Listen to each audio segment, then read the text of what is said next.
In a small village lived an old man named Ramu. He was known for having extraordinary dreams. One night, Ramu had a dream that he believed carried an important message for the entire village. The next morning, he called everyone to gather under the great banyan tree. "I dreamt a dream that will change our village's fate. Something is hidden beneath the banyan tree." Everyone was shocked. A young boy suddenly asked, "But where is the treasure?" In a calm voice, Ramu replied, "There's a secret door under the banyan tree. Start digging, but be careful. Something unknown is down there." Curiosity rises, but so does doubt. Some mock him, others whisper, and a few start digging. Hours passed, the villagers dug and dug, but the earth revealed nothing. Ramu stood silently, his heart sinking but still believing. Suddenly, Chintu slipped into a soft patch of mud. As they pulled him out, something strange emerged. It was a sealed clay pot, old, cracked, and covered in centuries of dust. Inside were scrolls, no gold, no gems, just tied parchments. Disappointment filled the air until Ramu touched one scroll with trembling hands. The elder read aloud, and the words began to glow.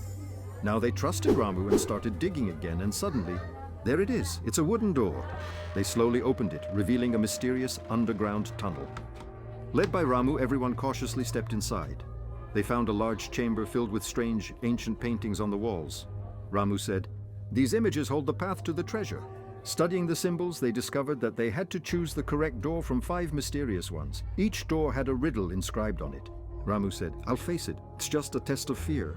They solved the first riddle and opened the first door, but suddenly, a dangerous snake slithered out. The villagers panicked, but Ramu calmly pacified the snake, and they safely continued inside. At the second door, the riddle asked, "What makes no sound, yet surrounds you always?" Ramu confidently answered, "It's darkness." The second door opened too. The door opened, and they moved forward. Third riddle says, "Give up what you love to find the way." Ramu said, "I give my slingshot." The kid uses it and the door opens. Ramu said, "Bravo, kid, the door is open." They slowly entered and found the next door. "This next door is creepy. Everyone's seeing something different." Ramu said, "I forgave my past, I'll go forward." And they entered the fourth door too. Ramu said, "We crossed the fourth door too. Now the final riddle is left." Finally, they reached the fifth and final door. Let go of fear and move ahead. "Look, a golden vault!"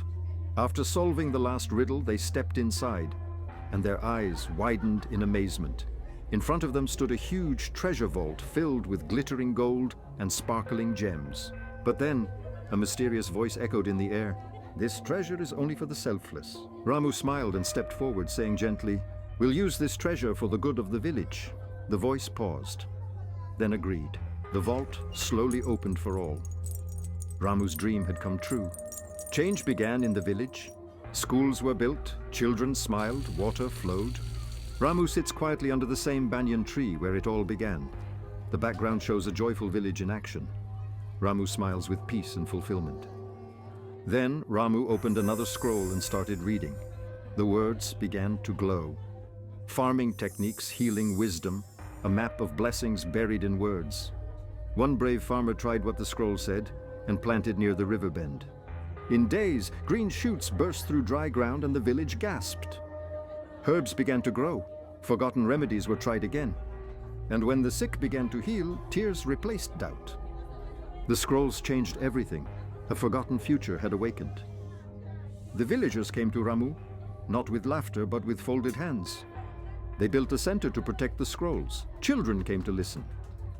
Ramu, once mocked, was now the village storyteller. The last scroll said, "True treasure is unity, wisdom, and faith." A new banyan was planted, not just a tree, but a promise. The village bloomed like never before. Smiles returned. And Ramu just looked up and whispered, "Thank you, God." He decided to preserve the scroll for the good of the villagers' future. And so Ramu began teaching the children how to read the scrolls. A shy girl sat in the corner.